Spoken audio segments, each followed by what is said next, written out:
Good morning, everybody, and hello to those that are watching on demand. Welcome to this special SFI Live. We're actually on a summer break. We're due back in August, but the lovely Tony and Debs are joining me for this special today to talk about the new initiative, Intermediaries. So we are looking for you to tell us your problems, your issues, put your questions to the guys. We're going to explain what Intermediaries is all about. Then it will give you some idea of what we're looking for you to submit as a question, as a comment.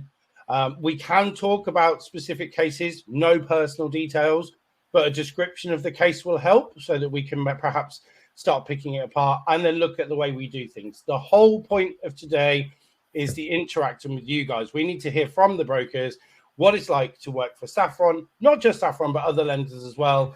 So you can influence how every lender probably, but definitely Saffron, works with you in the future. It's all about making your life easier. So with that as a cue, Tony, why don't you give us a little bit of an explanation as to what Intermediar-ease is? For those who haven't seen it, if you've been on the social media channels, you'll see a lovely pink glowing imagery that's just started appearing. The website's been updated slightly. So Tony, over to you. It's your initiative. You explain what Intermediaries is. Yeah. Well, for any of you who've seen the video, I'm going to be repeating myself. But Intermediaries is simply that. We know that as a lender, we need to be easy to do business with. So, and particularly I've had a senior moment and forgotten completely what I was going to say. I really have. Isn't that dreadful? What was I saying? Gosh, live as well. I've never had this before. It must be I've never known you to be speechless. I know. I'm actually speechless. We were just explaining what Intermediaries is and how we're trying to make life easier. Thank you, Jay. I'm back in the room. Sorry, everybody. Do not log off just yet. I promise I'm okay. No, what I was going to say is, as a lender that's 100% intermediary distribution, so we do not sell our own products. We are 100% reliant on the intermediary market. It is paramount that you want to use us. And one of the easiest ways to use us as a specialist lender, which isn't necessarily rate led, is to make sure that we are easy to do business with. So Intermediaries is about recognizing that to be successful, there's a lot of factors, but one of the most straightforward and obvious things, and one thing that no one else can copy, is how we do stuff. So Intermediaries is all about focusing on making sure that we deliver the service that you and your clients demand. Okay. The clear thing is here, this is not saying we are perfect, okay, because we're not, but this is recognizing where we need to get to. We have an overall corporate objective to have service that stands out. So Intermediaries and this initiative ties into very much that objective, making sure that we cut out all the stuff we do that we shouldn't be doing or that annoys you, or at least understanding that we do something, the impact it might have if we cannot change that. So it's the start of an ongoing process to make sure, and we have made good progress. We've improved an awful lot of stuff. But today's more just about talking that through and taking everybody's thoughts and questions, not necessarily just about Saffron, but obviously that's going to be the focus, but the market in general, and where we can help and where we can change things, we will definitely look at that. I think it's for us, Tony. I'm saying us, the royal we, but for us, it's really, really important that we get that feedback from brokers. What are you currently doing to kind of get feedback from brokers? What channels do you have? I mean, is it just, we've got an issue, we've got a complaint, so then they get in touch with you? Or, have you changed or made processes easier? Have you made it easier for them to have a conversation? Yeah, look, I mean, there's tons of ways to get in touch with us. There's the standard routes of, you can phone the intermediary support team that Debbie manages, you can email, you can live chat, and Debbie will talk through all those later, no doubt. But we also have, and my team are out a lot, so you can feed back to them.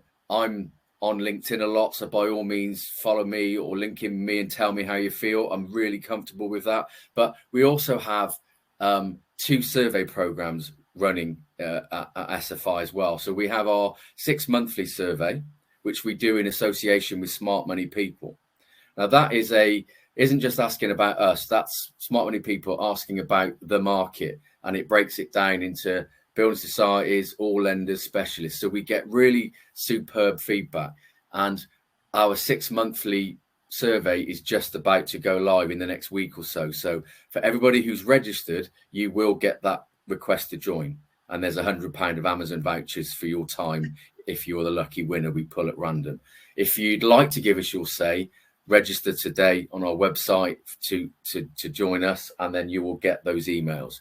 The other way we do it, which is more real time, is every time a case is offered, we send a survey to the broker asking you for your opinion, and you can call out who you spoke to, how it went, what was good, what wasn't good. So we get that real time impact there, and we also get that broader 6 month barometer of how we're doing, and we track how we've moved the dial over that 6 month period. So in the last 6 month one we've done, we moved our MPS, if people understand that, which is basically the number of times people would recommend you over not recommending you, and we went from a -1% to a +43.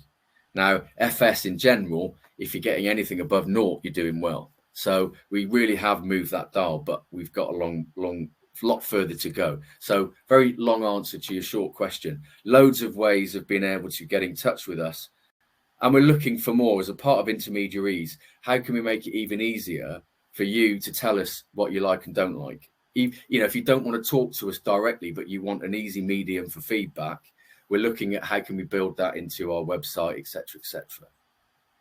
And you got the live chat, Debs. How's that gone since it's been introduced? Because that is a real-time opportunity to chat directly to people, isn't it? So that must have seen some popularity since you installed it on the website.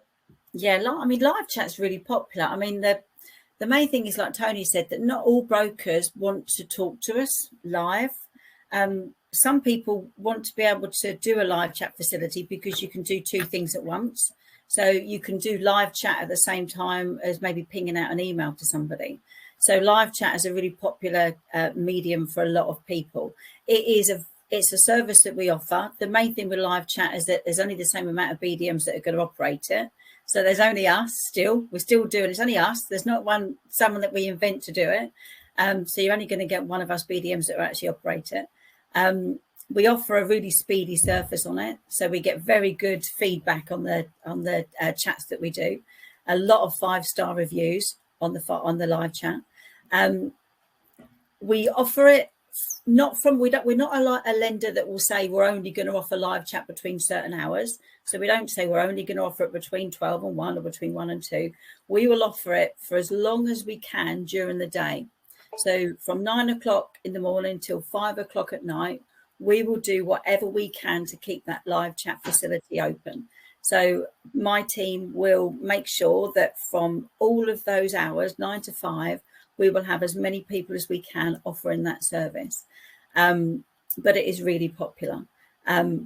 Brokers are able to get that web chat conversation emailed out to them because a lot of people need it nowadays for a compliance perspective. And you need to be able to refer sometimes to the web chat conversation because you might want to go back to, actually, what did someone say to me about self-employed? What's your criteria on that again? So that can get emailed as well. But yeah, live chat is very popular. But it's only one of the mediums that we offer. So phone is there, live chat is there, emails are there. It's one of the 3 services that we do. But yeah, it's very good. And like Tony said, phones are very important to us. From a telephone BDM perspective, we need to be able to make sure that we can speak to brokers as quickly as we possibly can. One of the feedbacks that we had, and I know I'm probably jumping ahead here. I'm sorry. I'm going to answer these questions now anyway, so I'm going to do it anyway. One of the feedbacks that we had from a previous survey is that brokers don't like voicemail. Who likes voicemail? No one likes leaving a voicemail. You feel unloved if you've got to leave a voicemail.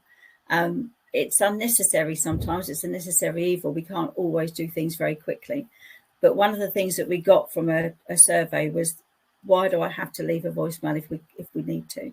So what we've done, we've recently changed our telephone system so that nowadays what will happen is you'll ring the one telephone number, so 01799 582 925, and you basically are in a kind of a holding circle for about 4 minutes. So you get a you get a message that says, you're important to us. Please don't hang up. You're in this holding circle for 4 minutes. And you're basically waiting for one of the telephone BDMs to be available during that 4 minute period. And once they're available, you'll be answered. It's only after that 4 minute period that you'll then go to voicemail.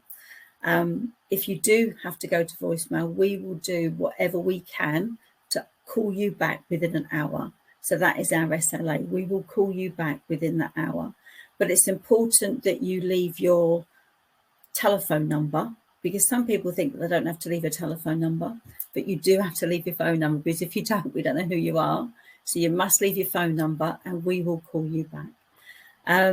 But I'm really pleased to say that even though our target is to answer 75% of our phone calls live, this week alone, we've answered over 85% of the calls live. Yesterday was 98% live. So wherever possible, we will answer phone calls live. And emails are responded to within 4 hours. So we know how important it is for a broker. I was a broker for years, and I know how frustrating it is if you don't get a response within a timely manner, because as a broker, you're reaching out to a BDM because you need to know whether your inquiry for your client fits a certain lender's perspective. Is your client going to be likely to be accepted? Is that query something that can get responded to? You need to know now whether it fits. You don't need to know tomorrow. You don't need to know in 2 days' time. You need to know right now. So we do everything we can to give you that answer as quickly as we possibly can. And that's what the team do. They pride themselves on trying to get that answer to you really quickly. Can I pick up on that with you, Tony? Because it's Deb's jumped a bit ahead, but thanks, Deb. You answered those 3 questions without even have to do anything. Sorry, then. Brilliant, thank you. That was really helpful. And actually, Tony, it taps very beautifully into what I wanted to ask you, and something that Will said, because Simon is one of our newbies. But I think the fact that, and actually this does address something that James has put in as well. He meant to say how many staff are working from home, but with Will's put our BDM Simon O'Donnell. We all know Simon if you're on this regularly. It's always helpful. I've recently had a case agreed that would have fallen out of bed anywhere else. The human underwriter aspect is invaluable, and the common sense approach was fantastic. Well, that's one tip. I'm pointing at Simon here because he is new intake. Tony, you've dramatically increased the size of the team. So when would you have a little, just educate the brokers on what you've done with the team, how it's structured, who they are, and just give them a bit of an insight, because Saffron's a very different beast to somebody who would have worked with you 2 years ago. Oh, yes. Gosh, as I said, when I joined Saffron in July 2020, there was two and a half staff in intermediary. And considering we're 100% reliant on brokers, that's not much of a resource to support everybody. So I quickly went about explaining why that necessarily wasn't the right structure. When your facilities team's bigger than your sales team, it's never quite right. So which was understood, and so we've now grown that team and will continue to grow it. But we've got 3 discrete now teams, of which apologies, someone's calling me on Teams. How embarrassing! Just shut that down. Where was I? So we've now got so Debbie manages 2 teams, the intermediary support team, which is the your first point of call. So if you don't have a relationship with us, or you don't know your BDM, etc. at this point, then that's the number that Debbie called out earlier. I can't remember it. 01799 588 295 58829. So 5. There you go. Bring that other one. I don't know who it is, but it might be more exciting. It was right. It was just said slightly differently. Try that later. We'll give it out. Don't worry, guys. We'll give it all out at the end, so you don't miss out. Right. So that's the first team, and those are the ones where that team will manage your inquiry. They'll manage any technical support you need. They will They will answer your live chat. They will answer your email, and they'll do everything they can to support you. They'll get you registered. You then move into our telephone business development team. So as it says, business development managers working in conjunction with their field-based colleague as a crack unit to support the postcodes that they cover. So we now then I'm also building a structure that sees our key partners supported as well in terms of dedicated support for them. So we're moving our business from very transactional, which is how we were, to one which is all about our relationships. And that, it's good to see some of the comments coming through already around, you can see the difference, the Simon comment, et cetera, and people are knowledgeable, because that's what it's all about. So we're developing our capability to provide not just a transactional service, but a partnership and a relationship. And you, as our most important people, our brokers, really know who you can go to for support. And actually, if they're not available, there's a level here. And if they're not available, there's a level there. So at whatever point, you will be supported by us. I think one of the things I'm sure we'll come on to later, but I might as well mention it now, is that all our teams are trained to the criteria level of our underwriting team. So they understand a case. But if they don't have the answer, one thing we do have is every day at 9:30, we have a meeting with the underwriting team. And that's where all the BDMs can come with any cases that you've explained to them that you're not sure about. And we will go to the underwriter first before you dip it and give you that certainty of actually it's worth your time dipping it. And we'll give you that comfort by 10 o'clock the next morning. So that's interesting. So you're basically saying if you can get it in at least hopefully by the night before, before submitting a dip, you can actually have a little bit of a conversation about it and put it to the underwriters before you even take that step. Exactly. I wasn't even aware of that. That's Yeah, and it's something we've been running now for probably 5-6 months, and we probably haven't talked about it much, to be honest. But actually, it's invaluable. It's invaluable for my BDMs because they know they'll get an answer the next day. It's a dedicated time. We know the underwriters are going to be available.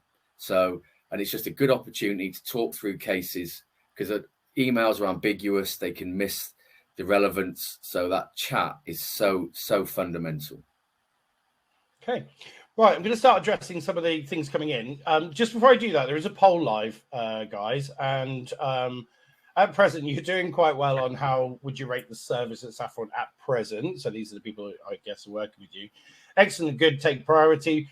But there are 11% that said that Saffron's currently providing poor service. I'll be very, very keen to see in the chat. You can chat to us privately. You don't have to do it in the open forum. Just click on chat privately. I'm very interested to hear what your thoughts are because I would like to address them with Tony and Debs because that is the reason we're here today. So if you have put very poor or poor, please, can you just put a little comment? Feel free to do it privately and we'll address it. With regards to the cases, I'm going to come back to those in just a second. Just in response to James's question, because it did relate to people, Tony, he did say how many Saffron staff are still working at home. Yeah, so our head offices are open. So looking at the global business, we're up to about 180 odd staff as a society now, and I would probably suggest that maybe 15% are in the office on a regular basis with everybody else working from home or in a hybrid pattern.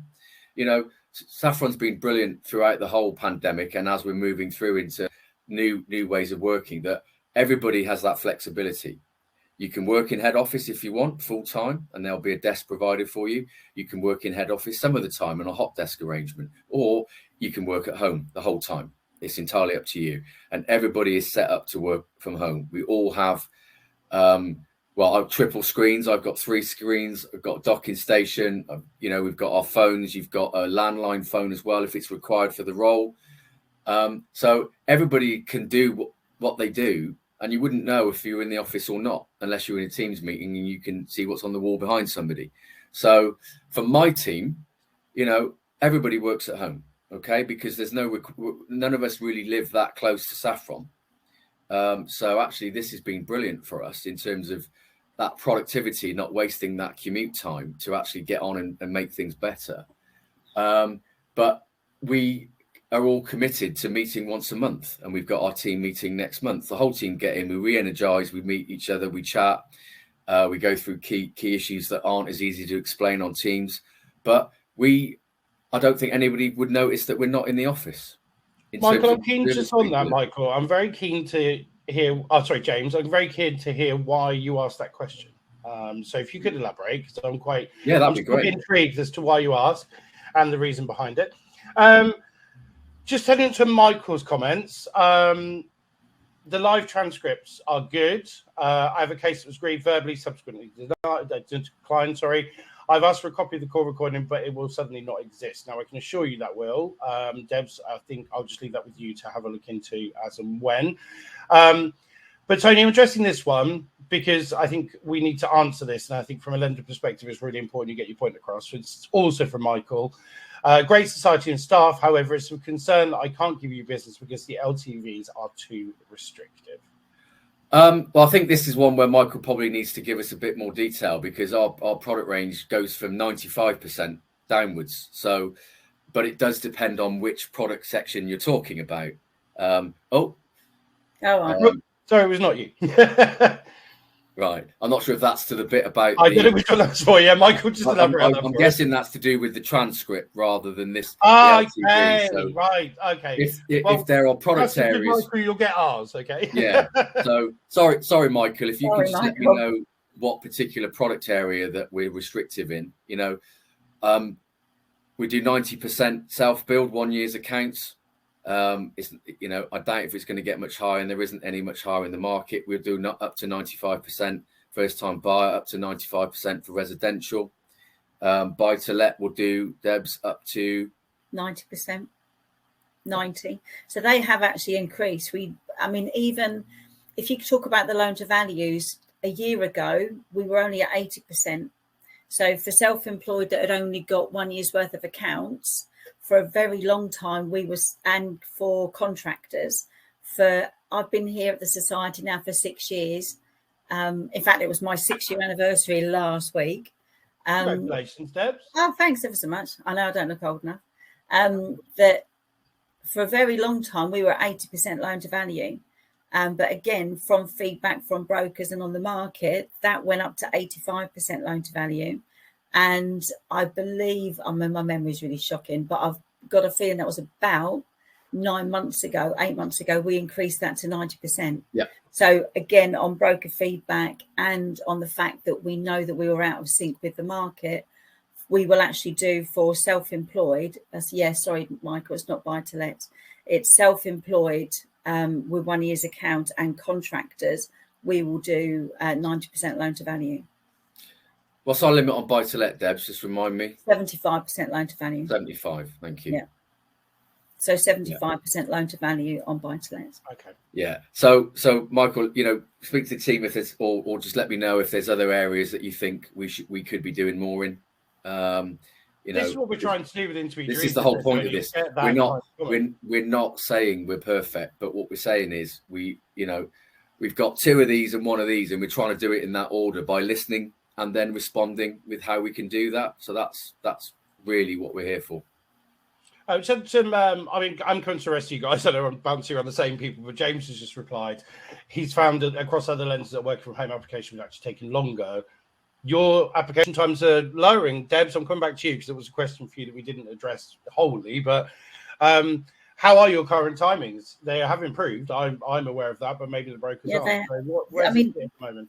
Current app to offer is now reduced down to 15 working days. So application to offer is 15 working days. Underwriters are now taking 1 working day to look at DIP referrals, and the processing team are about 5 working days to look at cases for processing.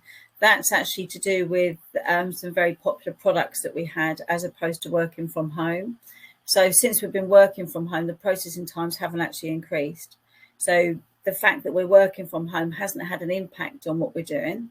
It's more to do with the fact that we simply had products that were very popular that had an impact upon the amount of business that we had in. So the more products that we have in and the amount of applications that we have in has an impact on the processing team and then ultimately on the underwriting team. but processing times haven't changed since we've been working from home. Well, they've actually got better because we've started to, we've been introducing efficiencies into our journey, which is taken us from, it was an averaging of at some points of around 30 days. That is slightly skewed because of our strength in the self-build arena, which can take longer. But our average now is about 15 to 18 days.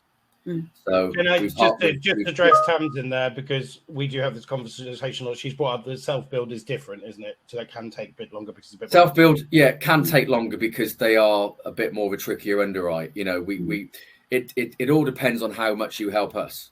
If you give us all the detail that we need up front, with all our self-builds, they do refer at DIP.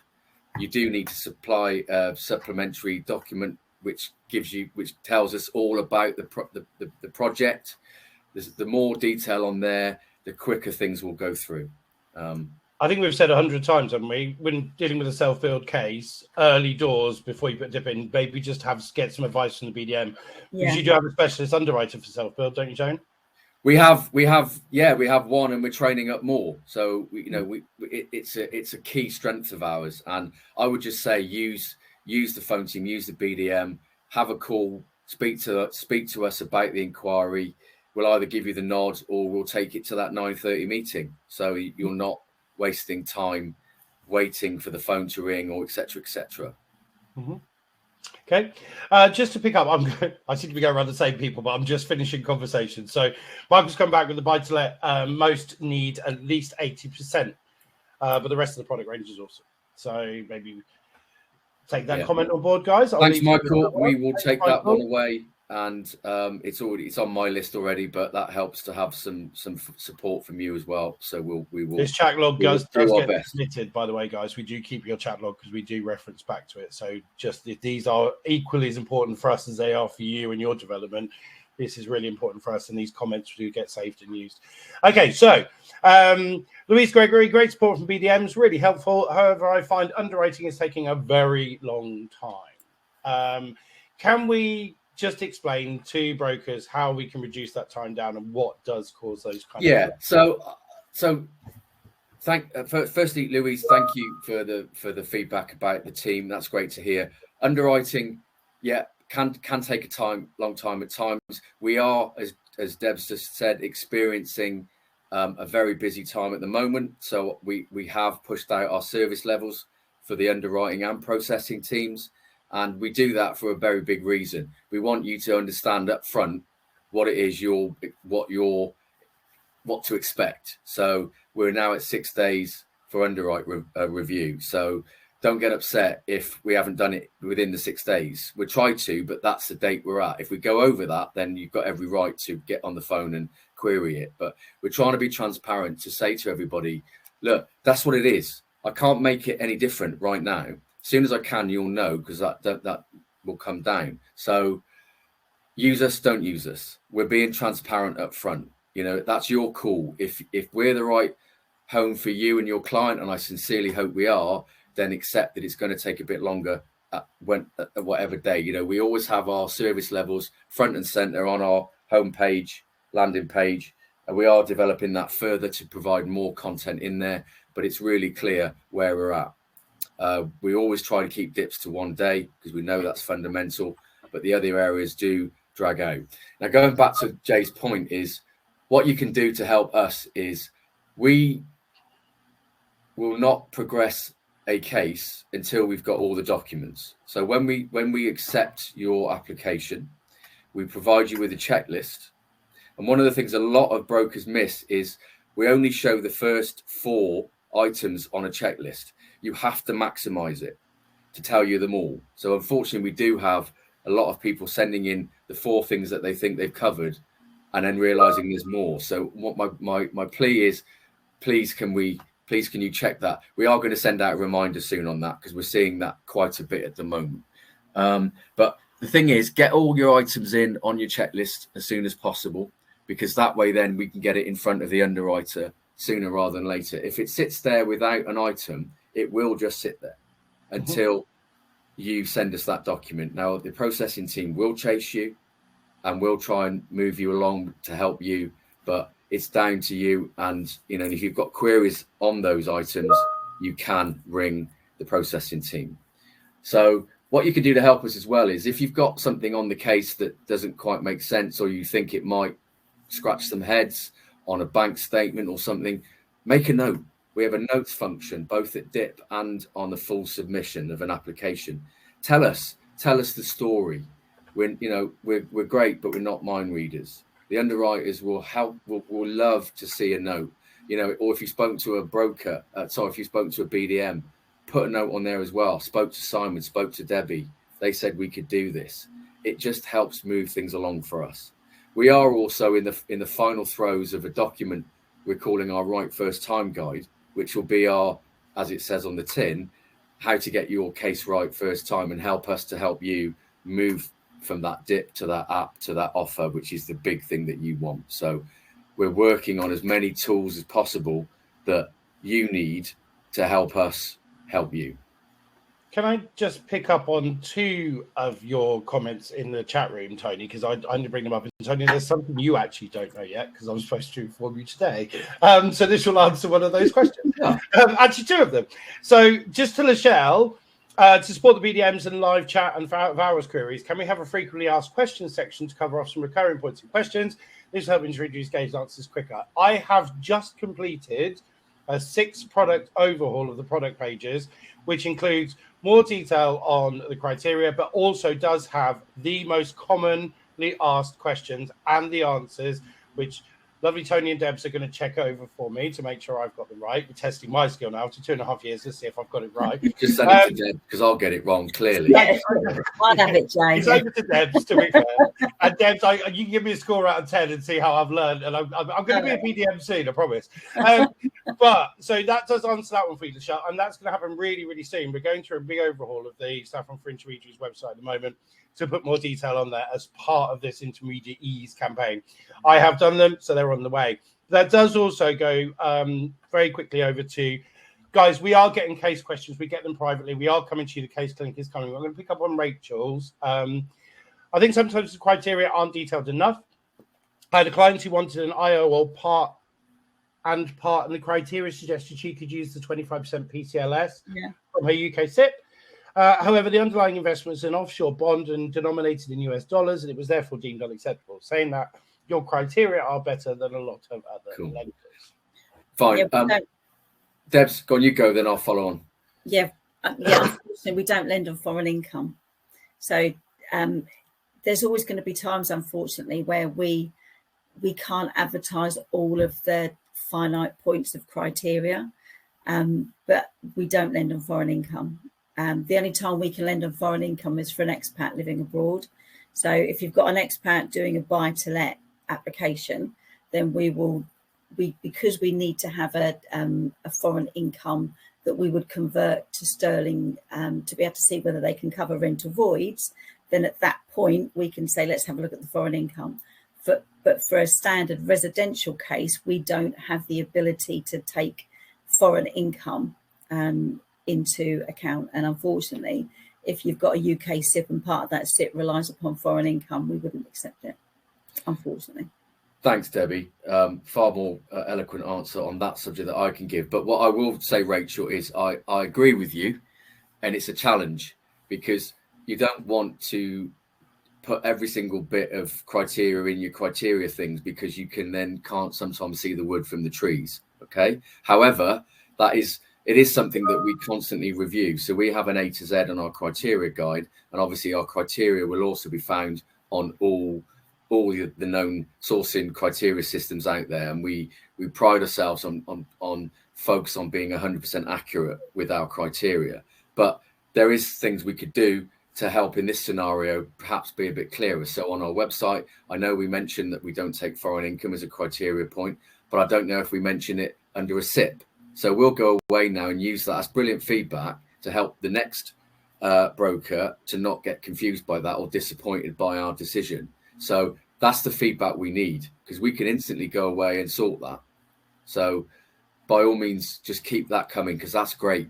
You know, I'm sorry we can't help, and Debs has given you the reason why, but we can help to make it clearer. But it is a balancing act. And as you say, sometimes, it's a challenge for you guys because every lender says it differently as well. So there'll be 10 different reasons or 10 different explanations. So I feel for you all in terms of trying to interpret each lender. So that's why we're trying to put as many reasons or many terminologies about the same thing in our A to Z. So some might call it X, some might call it or potato, tomato, tomato. We'll try and have definitions for both because we know you all search for the same thing in different ways. So it's part of the journey we're on. Great. Michelle, just to go back to your frequently asked questions, what really would benefit is any questions you're always asking, you find any of you guys that want to submit any questions. We're going to give out contact details and email address later. We would love to know what your questions are that you currently come up against with every lender, and we can update the website as we go along.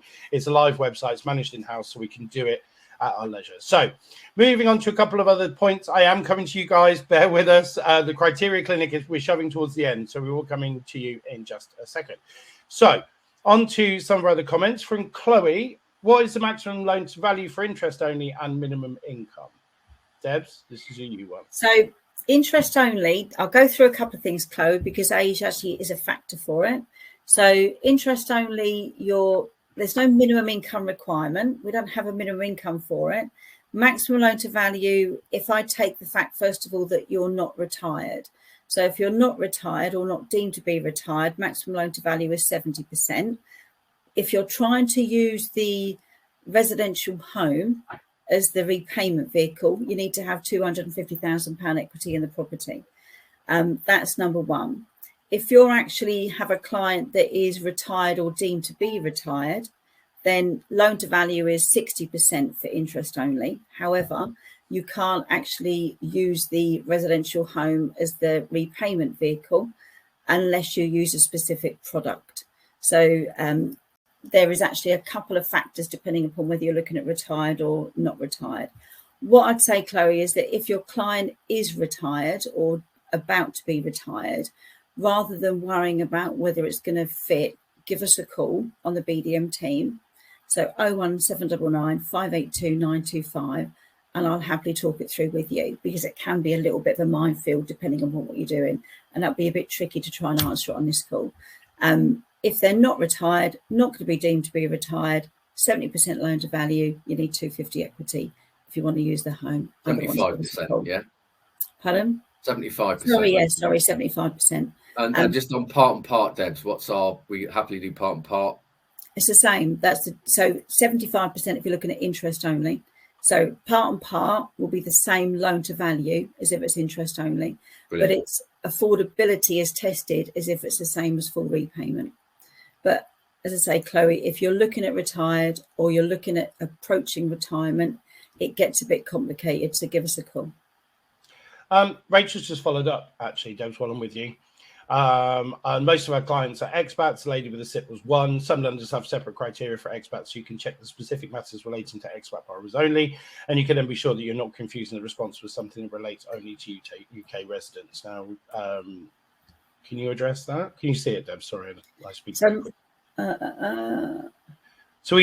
I think the crux of it is we have expat buy to let, but expat purchase is a no. If it's an expat residential, we don't do expat residential. We only do expat buy to let. If it's an expat buy to let and you're looking at the income using a SIP, then that shouldn't have been a problem. We still would take that SIP as the income. We take a percentage of that SIP income depending upon how old the client is, and it's a calculation based on how old they are and what their age is and how long they've got until they're 100. So we don't actually take their SIP income as what they're actually drawing down themselves. We base it as a percentage on how long they've got until they're 100, because that SIP is designed to actually last them until they're 100. So it's a calculation based on what the actuaries would use and not what they're actually drawing down. So it might have been an issue with that as opposed to the fact that it's from dollars. We personally wouldn't have an issue with that if it's for a buy-to-let and expat buy-to-let. We just don't do expat residential cases. Great. Thanks, Debs. I'm going to go on to some more of these questions. We are moving over to the case clinic, but I'm really keen to get some more comments from you guys, some more questions. You can make them very product specific if you want to Debs to answer. Sorry, Tony, but if you want Debs to answer your questions on the criteria and acceptance of specific types of product. So we've already mentioned self-build. Anybody here is particularly interested in development finance, we can teeter on that. We're not the experts. Or if you're looking to discuss self-employed and accounts and things that have gone on, pop your comments in the chat box, make them private. If you are talking about a case and you don't want us to go into too much detail, pop it in there and we will have a look. So one last comment I've missed in here before we go on to the case ones. Will you be reviewing the minimum income requirement for buy-to-let, Tony? Yes, is the answer. We have actually reviewed it, but I'm going to go round the loop again. So we have a 25k minimum, and that's not per applicant. That is for, that's for all the applicants involved in that particular case. We have discretion to do less, take less than the 25k minimum. So underwriters have that discretion, and we are currently looking at, do we reduce that figure like I know others have, or remove it, or do I just provide even more? It's not my shame. It's not my gift. Do we provide more discretion to our underwriters? But again, we got a buy-to-let case. It all washes its face correctly, but the income's slightly light. That's the phone call into the team, and we'll give you that answer. Yeah, no problem. Or actually, no, that's not for us. So I would say we have that limit at the moment, but we will happily take a view on that limit already. But I'm just trying to get that discretion moved a bit further. So one to follow, I would suggest probably late for probably in the autumn, if I'm honest now, in terms of where we are with our development of stuff. But it's definitely on that list, Aaron. Tony, we've been talking about website updates quite a lot, and these are the bane of our life, and I'm sorry to bring them up, but they are really, really good. The website now contains a lot of affordability calculators. So Christine did ask very on. Christine, I hope you're still with us, and thanks for your patience. I did get you to the end, but she was looking at your buy-to-let calculator. It seems to be very generous. Can you expand? Debbie would be happy to answer that. So buy-to-let calculator. So where you're looking at a buy-to-let, yes, Christine, sorry. So where the actual buy-to-let is concerned, for a 5-year fixed rate is 140% of pay rate, Christine. For pound lending, it's 125% pay rate. We've only got one buy-to-let product, and that is a 5-year fixed rate, so it is 140% of pay rate. If it was to be a different product, there'd be a different stress test applied. It is very generous, Christine, because it's a 5-year fixed rate, basically. If it was a different product, if it wasn't a 5-year fixed rate, you wouldn't be able to borrow so much. But it might appear generous compared to other lenders. It's because it's a 5-year fixed rate. The calculator works it all out for you. It's a good product. It's a good calculator. Honestly, if you have any questions with it, give us a call. But it appears generous because it compares to other lenders. But it's good. Thanks, Debs. Tony, Aaron's responded. I'm going to let you read that and digest while I move over to some criteria questions. So, and I'll just say, Aaron, 100% agree. There we go. There's the answer to Aaron. Aaron, hopefully you heard that. Okay, on to some cases now. So this is from Philip with a phone number. So sorry, Philip, I don't know your surname. I know you look at leasehold cases where the lease is to be extended simultaneously with completion, but will you lend on the basis of the extended lease valuation? It's a 95% case. Debs? So where's that one? Under Q&A only, sorry. Pardon? Under Q&A only, we're next to the chat. If you click on Q&A only. Oh, sorry. You'll see Philip's at the very top. See, I'm so good, Philip. You see, I'm so good at technology. To be fair, this isn't an everyday platform, so we're letting you...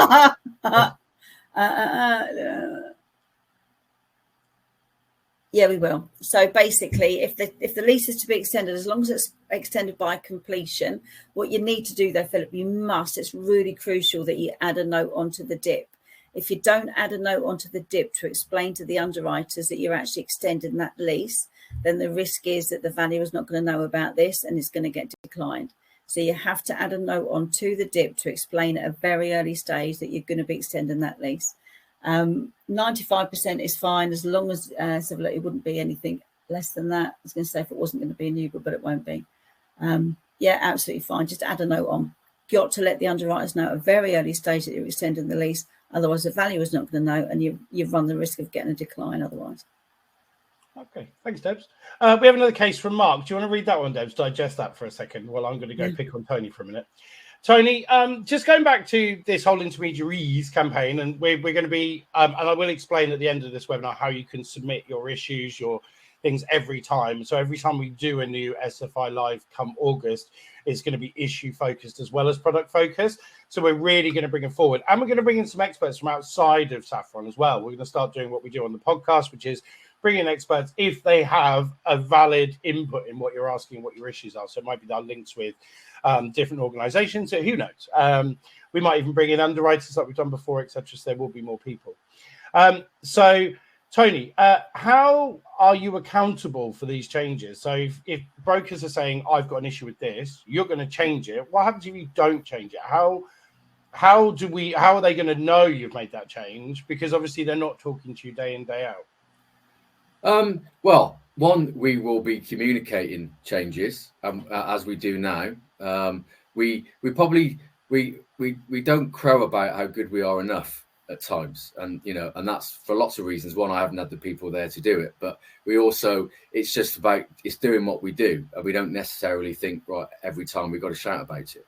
Others might building site of the year. Yeah, well, exactly. We are building site of the year 2022. Thank you very much. So we, so we will be sharing regular updates with everybody as to what we've changed and why and how. And the best way to get those is to make sure you're registered to use our mortgage portal. Okay, go into the website, top right hand screen, click on register, follow the instructions. It's dead easy. But the accountability comes from, look, as I said at the start, we are a relationship-led, outcome-focused lender. Okay, so if we're not dealing with these issues and making our brokers feel special, you're not going to use us. So that's the biggest reason that we have to be accountable, is we're not going to achieve our objectives. We're not going to deliver the value that we need as a mutual society for our members in total, in terms of a profitable business to invest back into our business, if brokers don't like our products or don't like us and don't like the way we do stuff. So that's the biggest accountability. I suppose for me, I like getting paid. If I don't deliver what brokers want and we don't have the products and criteria and service, I don't have a job, and I quite like it. So that's the biggest accountability, I suppose, for me. Great stuff. Okay, back to the criteria. Thanks for that, Tony. Back to the criteria. Deb, you had a chance to read Mark's? Yeah, I have. Yeah, it's actually a risk question, really, Mark. It's about proof of address and whether or not the risk department will actually accept it. So this is where you've got proof of address, but only from understanding what your email said or what your message says. There's proof of address that can be accepted for the first 3 months, but not for the last. It's a difficult one to answer. Under Know Your Customer rules, you've got to be able to provide the proof of address for a certain period of time. And if your client can't do it for most of that, then it will be down to whether not so much the underwriters, but whether the risk department will actually agree it. I would say that if you want to submit it, then you can, but it's really important that you add a note to that DIP to explain that you haven't got proof of address and what the bank are actually prepared to do about it. In all honesty, I'd say that the likelihood is you wouldn't actually get it through until you can actually get that proof of address. I'm more than happy to take it away and speak to the underwriters to see what they think it's actually likely to be. And then I can come back to you. So I'm not sure whether you're registered. I tried to see whether I could find a registration for you a moment ago, but I couldn't actually quite do it. So if you want to put your details in and just give me your phone number, I'll have a look at it and give you a call. Brilliant. There we go. Great stuff. Okay, so just back to here. This is a comment. The chat room can't see this, so I'm going to read it out for Rachel. It's for both of you to hear. Your low minimum loan amount makes your offering suitable for a lot of my expat clients who may have large deposits and just a small mortgage, just need a small mortgage. It's much lower than most lenders, which makes you the first, if not only option for a lot of my cases. Please don't increase it. So you had a warning from Rachel. No, I'm joking, Rachel. But that's a really nice comment to know. So can you both see that? Yes, seen that. Yeah. I just want to make it clear again. Sorry, Jay, on that point, and Rachel, we don't do expat residential. We only do expat buy to let. So just to make that point for everybody, it is something that we're looking at. I'll be honest, we are looking at that, but I can't give you any time scales or whether we will go into that market. But, you know, we are open to all new product ideas. I can't say that we'll do them all, but if someone's sees a gap in the market and thinks they need a lender to fill it, by all means, give us that feedback. Can I say, actually, I'll use my external head a little bit here in looking in, but, you know, the joy of working with smaller societies or on the building side as opposed to high street banks is the fact that you can make changes a lot quicker. I remember during the pandemic, Tony, we had all sorts of, you know, during lockdowns, all sorts of issues, but we had products coming up and going so quickly because you're reading the market and you were able to react so much quicker than anybody else. I presume that's something that is going to continue going forward. Very, very much so. And we'd like to be more agile than we are, to be honest. We're a bit hampered at the moment by a slight lack of resource in our product development function, and we're mid-major system upgrade, which actually physically limits what we can do. But that's what we're all about. It's spotting those opportunities to help and support when we see a market advantage, or we see a new market emerging and where we can support where others won't. So it's about what we do. It's about what a lot of smaller and regional societies will do. There we go.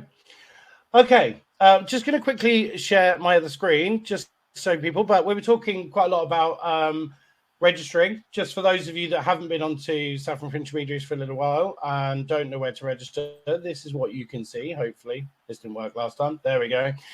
So here we are. It's a very top bar, totally top pink bar there. You'll see register. If you click that, and we'll update.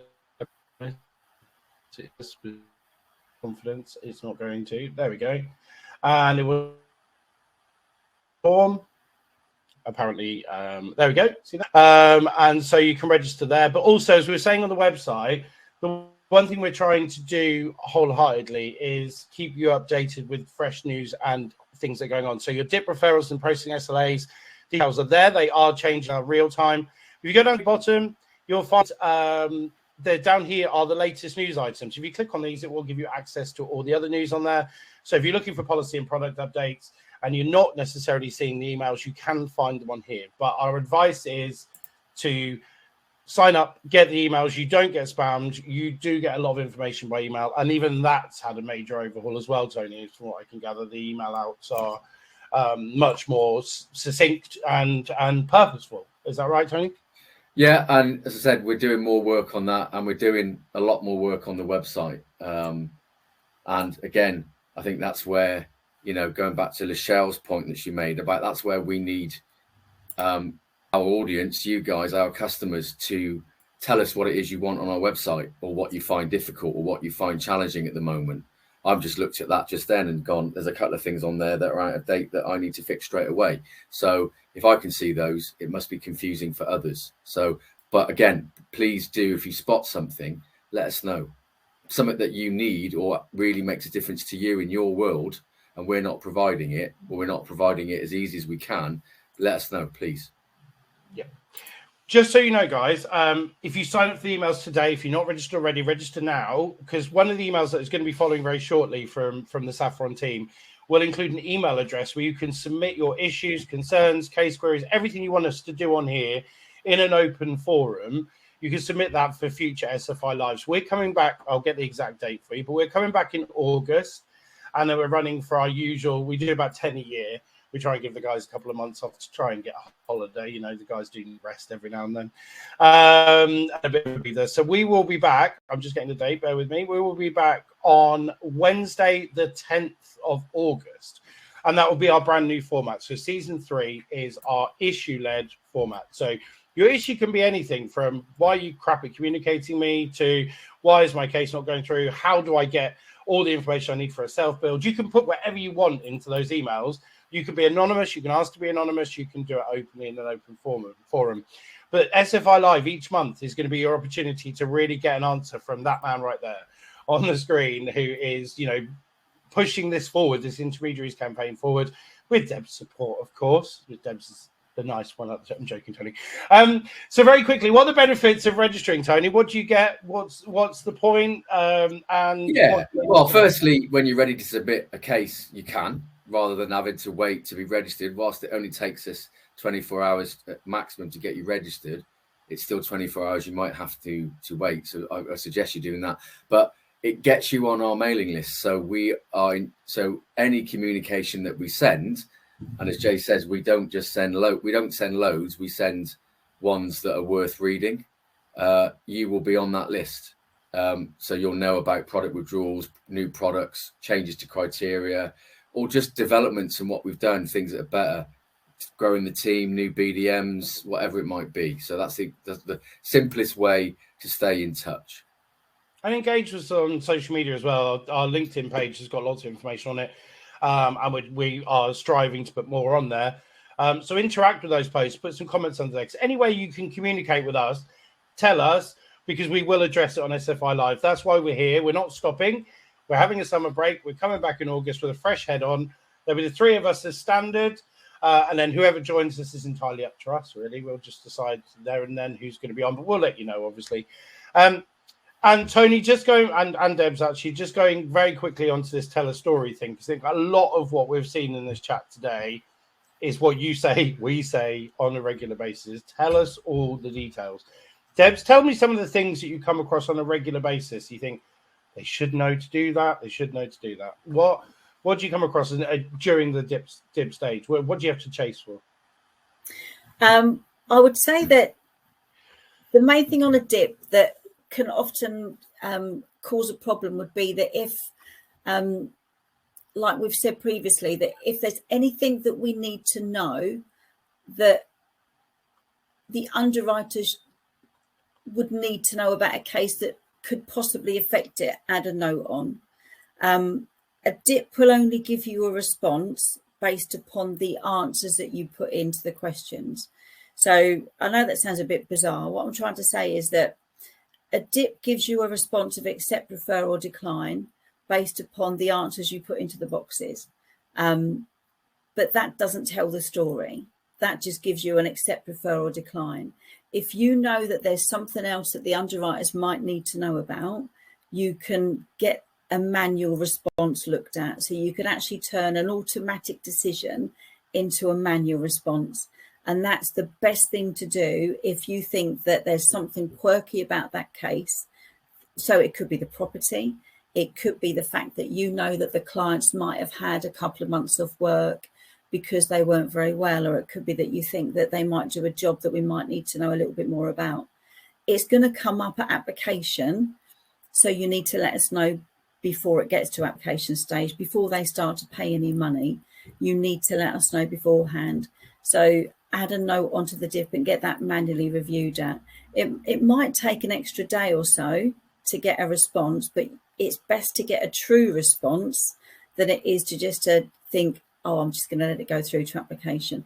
Because we do get cases, unfortunately, where a dip has gone through as an accept and then it gets declined at application. So the biggest thing I'd always say is, number one, put a note on. And number two, we are there as a BDM team and we are more than happy to talk through any queries.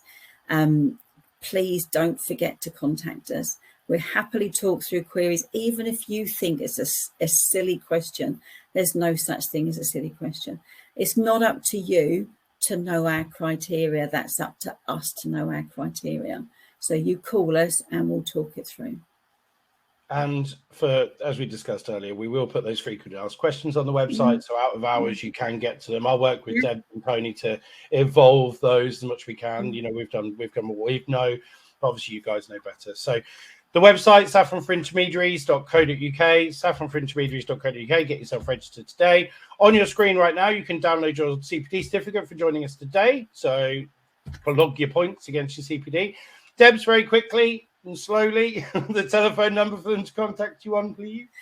01799 582925.